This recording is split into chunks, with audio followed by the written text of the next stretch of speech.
আসসালামু আলাইকুম প্রিয় ভিউয়ার্স, আশা করছি আল্লাহর রহমতে সবাই সুস্থ এবং ভালো আছেন। দেশ এবং দেশের বাইরে যে যেখান থেকে আজ এই ভিডিওটি দেখছেন সবাইকে অনেক অনেক ধন্যবাদ। তো প্রিয় ভাইজানেরা, অনেক দিন হয়ে গেল আমার খামারের কোনো ভিডিও আপনাদের মাঝে শেয়ার করা হয় না। আসলে একটু সমস্যার কারণে আমি বাড়ি থেকে প্রায় ১.৫ মাস বাড়ির বাইরে ছিলাম, আর সেই কারণে কিন্তু আমার খামারের কোনো ভিডিও আপনাদের মাঝে শেয়ার করা হয় না। তো অনেক দিন পর আজ নিজের মাতৃভূমি অর্থাৎ নিজের গ্রামে চলে আসলাম এবং সকালে আসার পরে গরুগুলাকে যত্ন করলাম এবং এখন বিকেলে চলে আসলাম আমাদের ভুট্টার জমিতে। এই ভুট্টা গাছগুলা আমরা গরুর জন্যই, গরুর মেন উদ্দেশ্য ছিল গরুর খাদ্য করার। তো যেহেতু ভুট্টা আমি বাড়িতে ছিলাম না এবং সময় অনেকটাই ব্যয় হয়ে গেছে আমার বাড়ির বাইরে, খামার থেকে দূরে থাকার কারণে ভুট্টা গাছগুলা মাশাল্লাহ অনেকদিন পর আসলাম। প্রায় ১.৫ মাস পরে আজ ভুট্টার জমিতে আসলাম। আসার পরে দেখুন কত সুন্দর ভুট্টার কলাগুলা হয়েছে।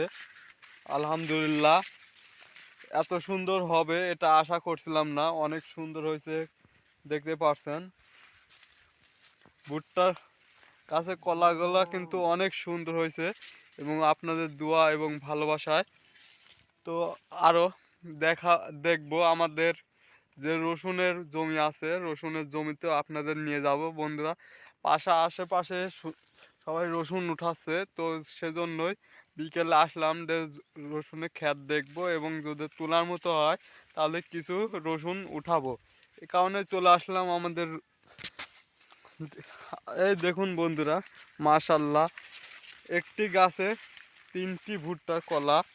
এ দেখুন ১, ২, ৩, অনেক সুন্দর হয়েছে মাশাল্লাহ। আলহামদুলিল্লাহ, এতটা সুন্দর যে আমার ভুট্টার জমিতে ভুট্টাগুলা হবে এটা আশা করছিলাম না। তো চলুন বন্ধুরা, দেখা যাক আমাদের রসুনের জমিতে রসুনের গাছগুলার কি অবস্থা। রসুনের গাছগুলা প্রায় মরে গেছে এবং অনেকেই বলে পেকে গেছে।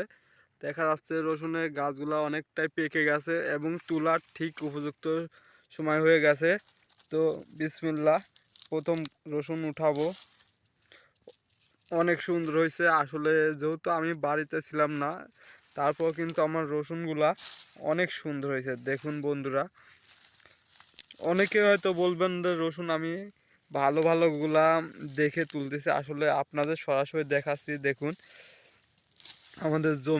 আমার জমির রসুনের গুলার কি অবস্থা। যেহেতু রসুনের দাম নেই, তারপর যদি ফলনে আগাতে আমরা না পারি সেক্ষেত্রে কিন্তু আমরা লসের সম্মুখীন হব। তো এটা আমার ভুট্টার জমি, আর এখানে রসুন আছে, আর পাশাপাশি কিন্তু আমার পেঁয়াজের আবাদও আছে। পেঁয়াজের জমিতে আপনাদের দেখাবো যে আমার পেঁয়াজগুলা কীরকম হয়েছে।